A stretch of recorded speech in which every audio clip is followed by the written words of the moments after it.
السلام عليكم ورحمة الله وبركاته. أعوذ بالله من الشيطان الرجيم.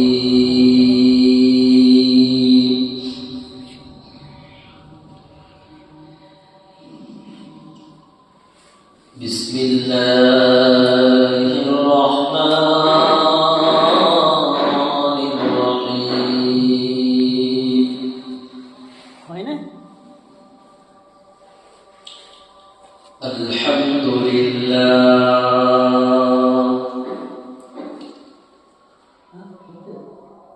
الحمد لله نحمده ونستعينه ونستغفره ونؤمن به ونتوكل عليه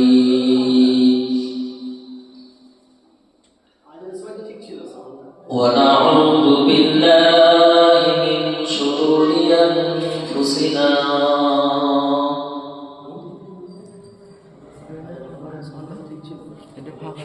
ومن سيئات أعمالنا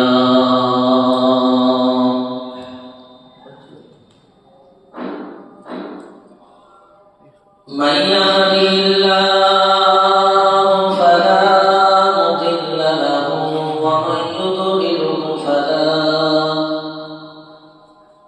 ومن يضلله فلا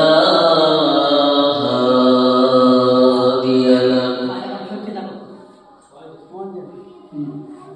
ونشهد أن لا إله إلا الله وحده لا شريك له ونشهد أن محمدا عبده ورسوله.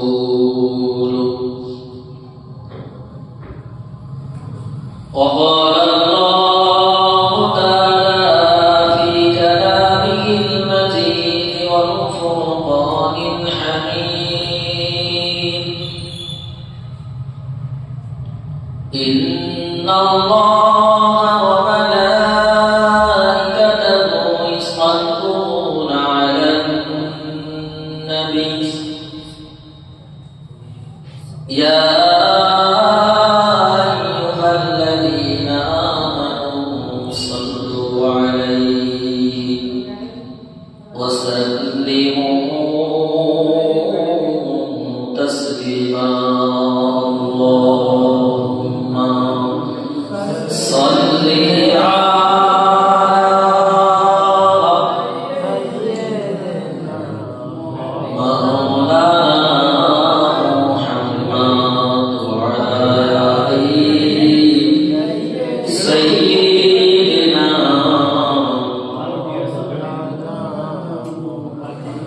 اللهم صل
আল্লাহ পাকের বান্দারা, মহান রব্বুল আলামিনের দরবারে কোটি কোটি শুকরিয়া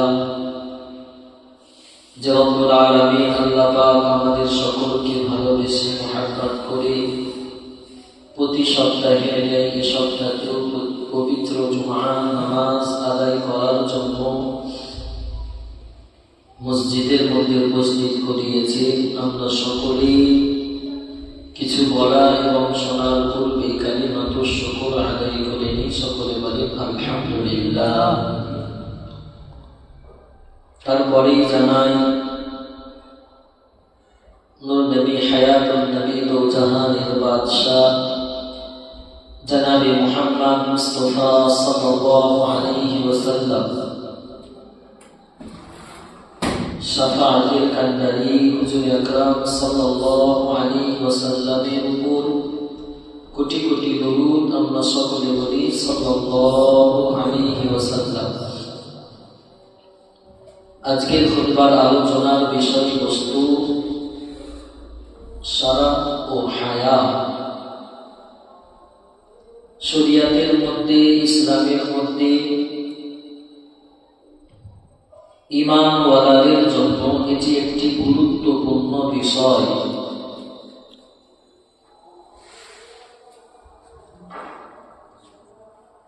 যে সম্পর্কে আমরা গবেষণা করলে, আলোচনা করলে,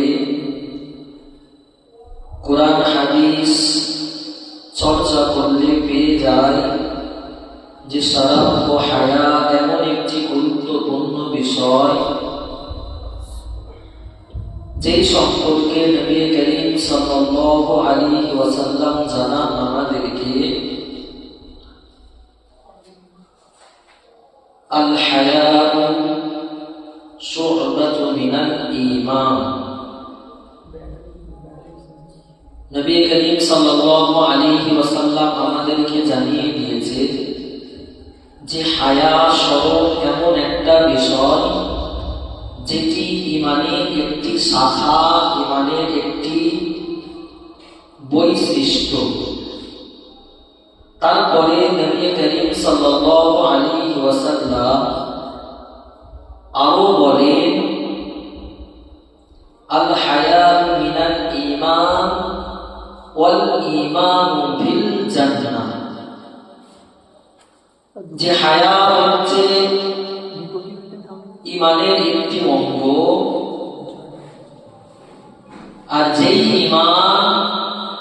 ঈমানটা কি, যেই ঈমান তোমাদেরকে জান্নাতে নিয়ে যেতে সাহায্য করবে, যেই ঈমান ছাড়া কোনো ব্যক্তি জান্নাতে প্রবেশ করতে পারবে না।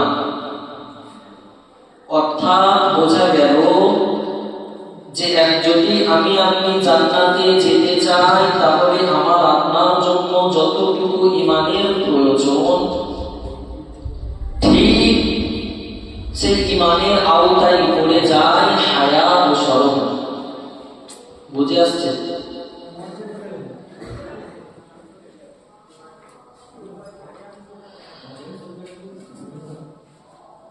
যার মধ্যে ঈমান নাই তার মধ্যে জান্নাত নাই। যে ঈমানওয়ালা নয় সে জান্নাতি নয়। নবী করিম সাল্লাল্লাহু আলাইহি ওয়াসাল্লাম বললেন যে তোমাদের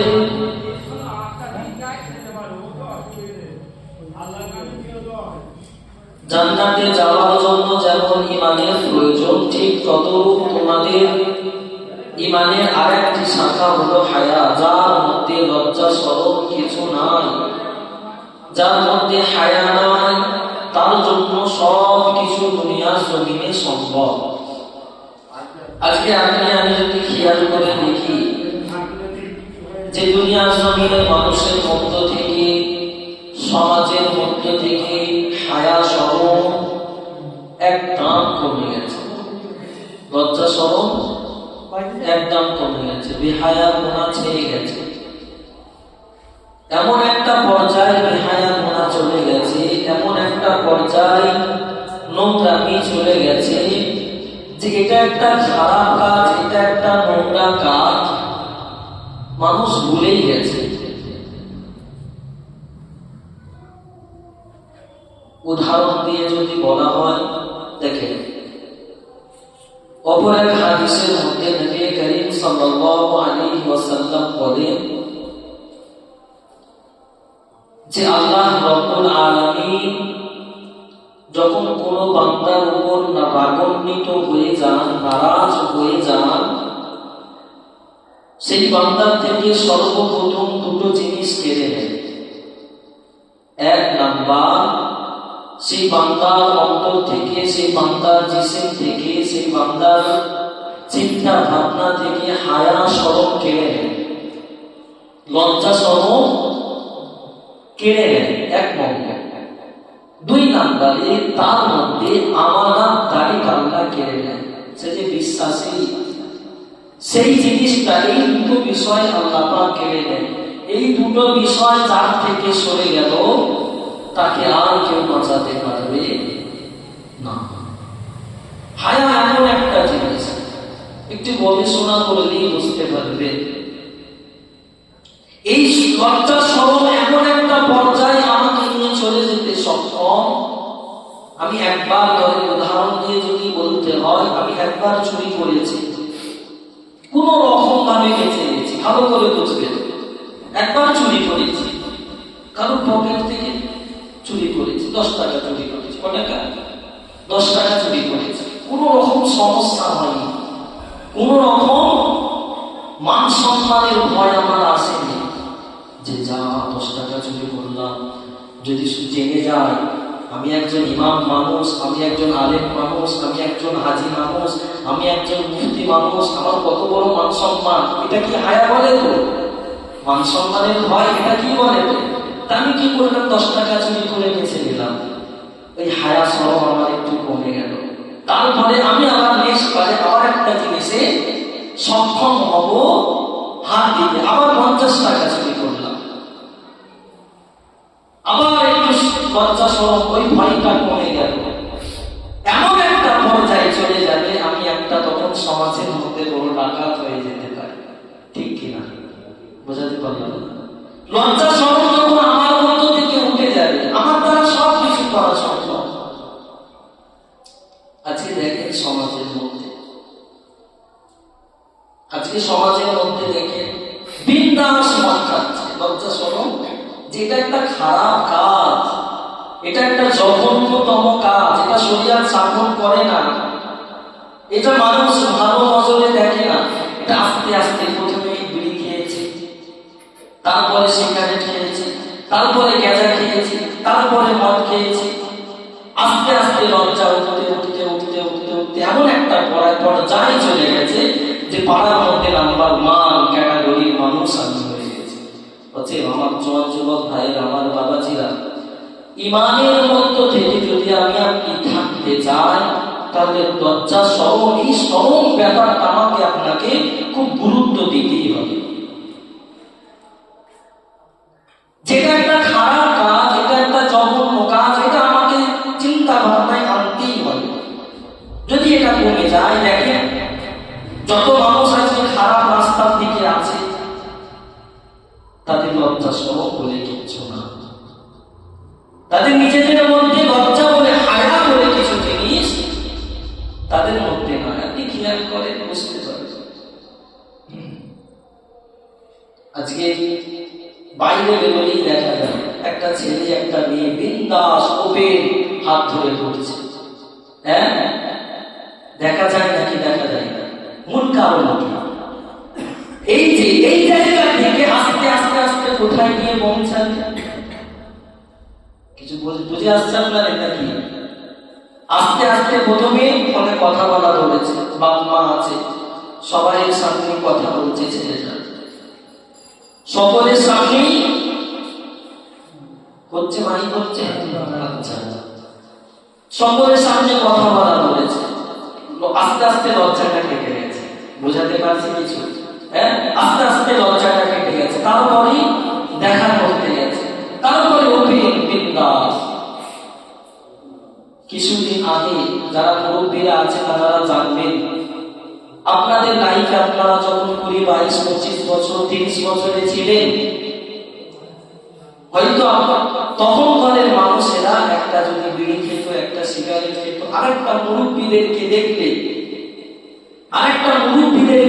আপনাদের যারা মুরব্বী এখানে আছেন 50-60 বছর বয়সের, তারা একটু খেয়াল করেন, আপনাদের যখন 20, 22, 25 বছর বয়স ছিল, তখন আপনাদের যুগে আপনাদের সময় যদি কেউ একটা বিড়ি খেত, একটা সিগারেট খেত, আর একজন যদি আপনার থেকে বড় মানুষ যদি আপনার সামনে নিয়ে হেঁটে যেত, ভয়তে লুকিয়ে পড়তো নাকি পড়তো না? বুঝাতে পারছি না? সাইড হয়ে যেত, এই চাচা আসছে, চাচা আসতেছে।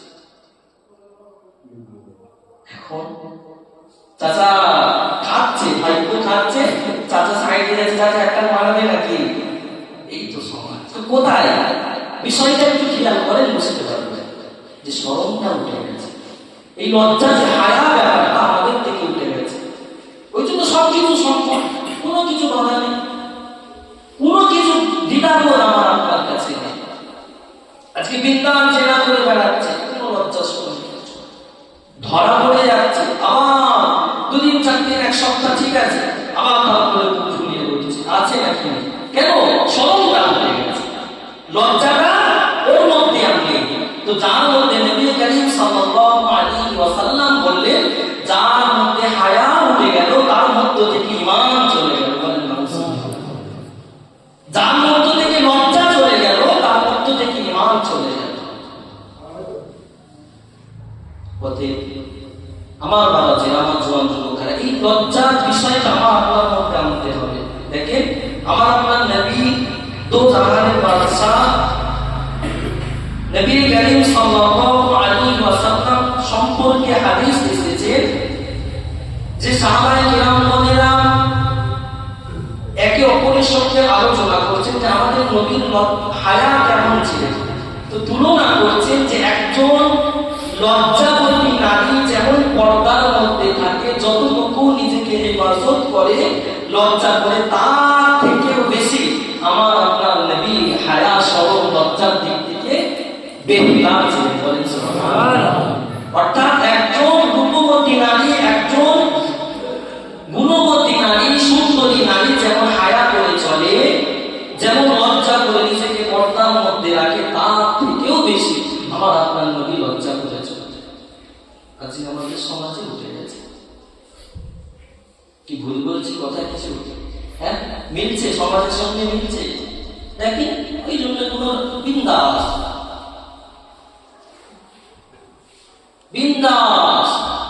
গেজার আড্ডা, বিন্দাস জোয়ার আড্ডা, বিন্দাস মদের আড্ডা, বিন্দাস নারীর আড্ডা, সব কিছু হাদিস শরীফের মধ্যে এসেছে। এই কমতে ওই যে প্রথমেই বললাম আপনাদেরকে যে আল্লাহ যখন কোনো বান্দার কাছ থেকে কিছু কেড়ে নেয়, তো আল্লাহ সর্বপ্রথম তার কাছ থেকে লজ্জার ঘরটা কেড়ে নেয়, আস্তে আস্তে দ্বিতীয় নম্বরে তার কাছ থেকে আমানতদারিটা কেড়ে নেয়। তো আস্তে আস্তে নবী করিম সাল্লাল্লাহু আলাইহি ওয়াসাল্লাম বলেন, কিয়ামতের এমন একটা পর্যায়ে আসবে, আমার উম্মতি এত বেহায়া হয়ে যাবে, যেমন কিনা রাস্তায় কুকুরগুলো নিজেদের লজ্জা শরমের মাথা খেয়ে যেমন রাস্তাঘাটে কুকুরগুলো জেনা ব্যভিচার করে। আপনারা এখানে সামাজিক মানুষ আছে, আশা করি বুঝতে পারছে, আমার উম্মতিরা ঠিক তদরূপ ওই জানোয়ার পশুর মতো জেনা ব্যভিচারে লিপ্ত হয়ে যাবে, তার মধ্যে কোনো লজ্জা শরম থাকবে না। আজকে যদি আমার মধ্যে লজ্জা থাকতো, আমি তো আজকে ফজরের নামাজ পড়লাম না, আমি আজকে সারা সপ্তাহ নামাজ পড়লাম না, তাহলে আমি মাথা উঁচু করে বেড়াতে পারতাম। কেন নেই? এই যে মাথা উঁচু করে বেড়াচ্ছি, আমার মধ্যে লজ্জাটা কমে গেছে, ভাবতে হবে। ওই জন্য আমাকে আজকে এত দূরে নিয়ে পৌঁছে যাচ্ছে। আজকে যদি আমার মধ্যে লজ্জা থাকতো, তাহলে আমি সমাজের মধ্যে খারাপ কাজ করে বেড়াতে পারতাম।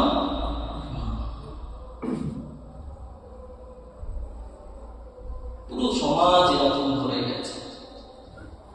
তো সোনার মালিকের আমার বাবাজি, আমার ভাইরা, নবী করিম সাল্লাল্লাহু আলাইহি ওয়াসাল্লাম যখন এই আলাপ আলোচনা করছেন, সাহাবায়ে কিরামগণেরা জিজ্ঞাসা করলেন, ইয়া রাসূলুল্লাহ, ইয়া হাবিবাল্লাহ, হুজুর লজ্জা শরম আপনি যে বিষয় আমাদেরকে শোনাচ্ছেন এই বিষয়টা খুবই গুরুত্বপূর্ণ, এটা কি ইমানের অংশ? নবী করিম সাল্লাল্লাহু আলাইহি ওয়াসাল্লাম বললেন, না, এটা শুধু ইমানের অংশ নয়, লজ্জা শরম হায়া এটা হলো পরিপূর্ণ ঈমান। বলেন সুবহানাল্লাহ। অর্থাৎ আমি আপনি যদি ঈমানদার বলে নিজেদেরকে দাবি করি, আমি আপনি যদি ঈমানওয়ালা বলে নিজেদেরকে দাবি করি, তাহলে আমার আপনার জন্য কর্তব্য, আমার আপনার জন্য জরুরি হলো যে আমার লজ্জা, আমার শরমে, আমার মান সম্মানের জায়গাটা সর্বপ্রথম ঠিক করতে হবে। এবার আমি আপনি যদি বলি, হ্যাঁ হুজুর আমার তো মান সম্মান অনেক, আমি গ্রামের পয়সাওয়ালা, আমি গ্রামের মান্যগণ্য ব্যক্তি, আমার পয়সা আছে, 2026 সালে হজ করে আসবো, হজ করে আসলে আমার সমস্ত ব্যাংক রেকর্ড খারাপ লাগছে আপনাদের? হ্যাঁ, আমার পয়সা আছে, আপনি যে মান সম্মানের কথা বলছেন ওটা তো পয়সা খেয়ে, ওটা পয়সা খেয়ে, দুটো পয়সা ফেললেই মান সম্মান অটোমেটিক আসবে, আপনাদের মতো হুজুর আমাদের কাছে চলে আসবে না, ওটাকে মান সম্মান বলে? আমি ওই মান সম্মানের কথা এখন শোনাচ্ছি না, আমি ইমানের সঙ্গে যুক্ত করে যে মান সম্মান সেটার কথা আমি আপনাদেরকে শোনাচ্ছি, ওই মান সম্মানের কথা শোনাচ্ছি না যেটা পয়সা ফেললেই পাওয়া যায়। হ্যাঁ, ওটা হলো দুনিয়ার মান সম্মান। আমি আপনাকে 10 টাকা দিলাম, আপনি সালাম দেবেন, আপনি আমার শুকরিয়া আদায় করবেন, আপনি আমার সঙ্গে ভালো মিষ্টি মিষ্টি কথা বলবেন, হুজুর হুজুর বলবেন, ওই মান সম্মান আমি এখন শোনাচ্ছি। ওটা দুনিয়াতে, ওটা সামনাসামনি মান সম্মান। আমি অনেক খারাপ মানুষ, উদাহরণ দিয়ে যদি বলি, আমি একজন খারাপ গ্রামের খারাপ মানুষ, সুদখোর একজন ব্যক্তি, সুদ খায়, জিনা করি, মদ খায়, ব্যভিচার, নানা রকম রিপোর্ট আমার দ্বারা আমার মধ্যে আছে। তা আপনি আমার সঙ্গে আসবেন, আমি একজন গ্রামের মান্যগণ্য কোটিপতি ব্যক্তি, ব্যাংক ব্যালেন্স, গাড়ি বাড়ি সব কিছু আছে, আপনি আমার বাড়িতে আসেন কিছু সাহায্যের জন্য, উদাহরণ দিয়ে বলছি, আপনি আমার বাড়িতে আসলেন কিছু সাহায্যের জন্য, আসলেন, আমি কি করলাম, 10,000 টাকা নিয়ে আপনার হাতে দিলাম, আপনি কি করবেন? সম্মান দেবেন তো নাকি দেবেন না? হ্যাঁ, আপনি সম্মান দেবেন নাকি দেবেন না? তারপরে ওই সম্মানের কথা আমি শোনাচ্ছি না, এই জন্য বলছি, আমার বাড়ির গেট থেকে যখন আপনি বেরিয়ে যাবেন তখন কিন্তু আর সম্মান আপনি করবেন, আবার পিছনে গিয়ে আপনি আমার বেইজ্জতি করবেন, আপনি আমার নানান রকম কেচ্চা কাহিনী গাইবেন। আমি ওই সম্মানের কথা বলছি না। নবী করিম সাল্লাল্লাহু আলাইহি ওয়াসাল্লাম বলছেন, তোমার ওই সম্মান যেটা তোমাকে বাধা দেবে তোমার ঈমান, এই জন্য ঈমানের সঙ্গে নবী করিম সাল্লাল্লাহু আলাইহি ওয়াসাল্লাম যুক্ত করেছেন যে যখনই তুমি একজন ঈমানওয়ালা, যখনই তুমি কোনো নাফরমানি কাজ করবে, ওই হায়া সম্মান তোমাকে রুখে দেবে। বলেন সুবহানাল্লাহ। আমি এই সম্মানের কথা বলছি যে তুমি যখনই শরীয়তের খেলাফ কাজ করবে তোমার দ্বারা হবে, তোমাকে দাদা দেবে। যেমন কিনা বলেছিলাম, আমার বাপ খুব রাগী, আমার বাপ খুব রাগী, আমি ভয় করে চলেছি যদি আব্বা কোনো রকমের জেনে যায়, আমি জুয়া খেলছি, আমার আব্বা যদি কোনো রকমের জেনে যায় আমাকে ঘর থেকে বার করে দেবে, একটা ভয় যে বাপ ঘর থেকে বার করে দেবে। ঠিক তখন আমি যে খারাপ কাজটা করছি, আমার রব আমার উপর নারাজ হয়ে যাবে, আমার রব আমার উপর রাগান্বিত হয়ে যাবে, আমার রব আমাকে দূরে সরিয়ে দেবে, আমার রব আমার সঙ্গে সম্পর্ক আর রাখবে না। এটা হলো আমার আপনার জন্য ঈমান রাখার জন্য, ঈমানকে আরো বাড়ানোর জন্য, ঈমানকে আরো মজবুত করার জন্য এটা খুবই খুবই প্রয়োজন। বিশেষ করে এখন সমাজে খুব দরকার। আপনারা রেগে যাচ্ছেন হয়তো আমার কথা শুনে, কিন্তু সমাজে খুব দরকার। আজকে সমাজ থেকে আপনি একটু গবেষণা করলেন, রাগ না করে এই কথাগুলো শুনে একটু গবেষণা করলে আপনি বুঝতে পারবেন যে সত্যি সমাজ থেকে সব থেকে বেশি ক্ষতি হয়েছে এই লজ্জা শরম উঠে গিয়ে। লজ্জা শরম উঠে গিয়ে আমাদের মধ্য থেকে কমে গেছে, সরে গেছে আমাদের মধ্যে। দেখি ফোন উঠেছে, সিরিয়াল দেখছে, যদি বলি বাস্তব কথাগুলো যদি বলি, একটা সিরিয়াল দেখছে, বাপ মা মেয়ে ছেলে সবাই মিলে একসঙ্গে দেখছে।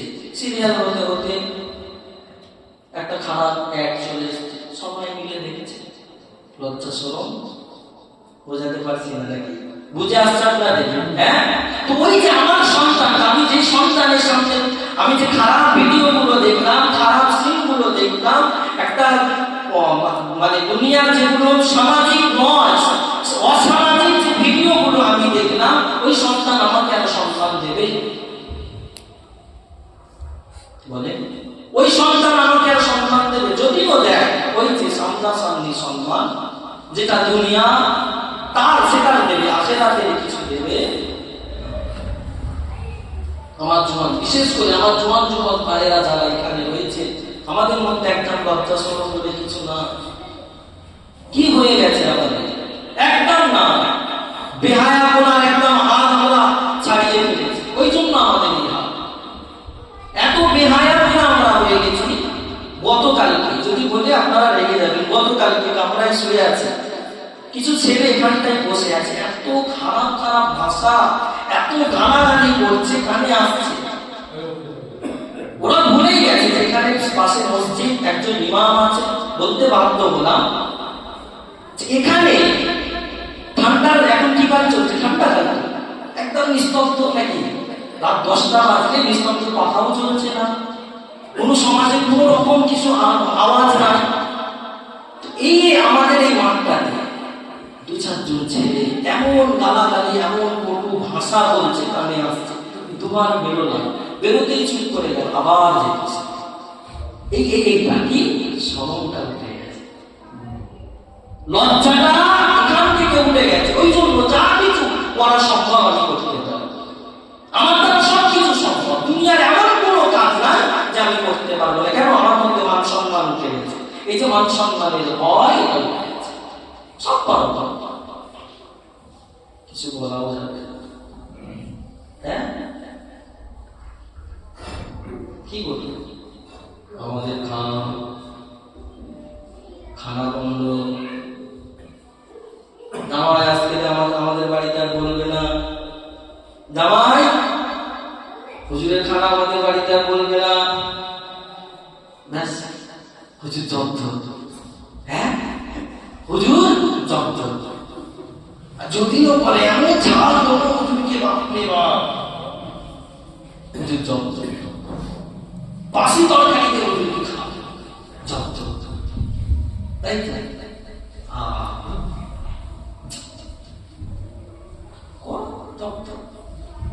জব্দ নিজে হয়ে যাচ্ছে, এটা বুঝতে পারছি না। আল্লাহ আমাদের সকলকে বোঝার তৌফিক দেন, আমরা সকলে বলি আল্লাহুম্মা আমিন। যাই হোক, মূল বিষয় কিছু আপনাদের বুঝে এসছে?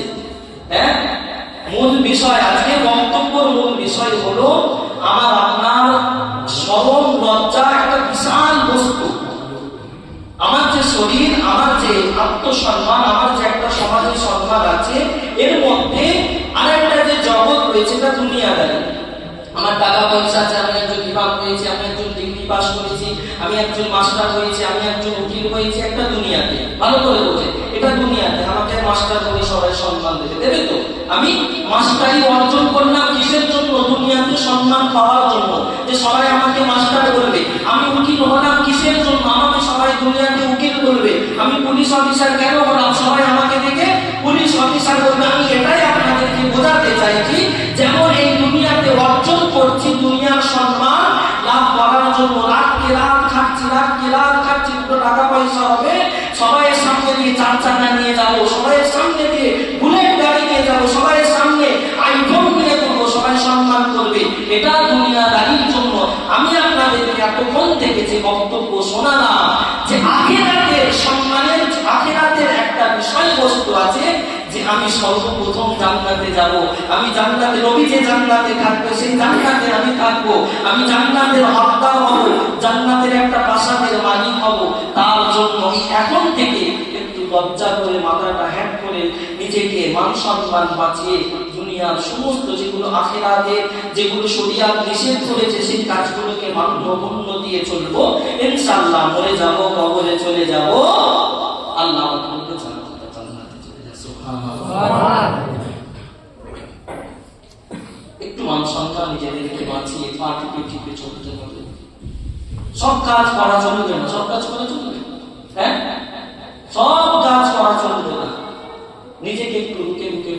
চলতে হবে। আল্লাহ আমাদের সকলকে বোঝার তৌফিক দেন। আমরা সকলে বলি আল্লাহুম্মা আমিন। ওয়া আখিরু দাওয়ানা আলহামদুলিল্লাহি রাব্বিল আলামিন। সকলে উঠে সুন্দর আদায় করেন।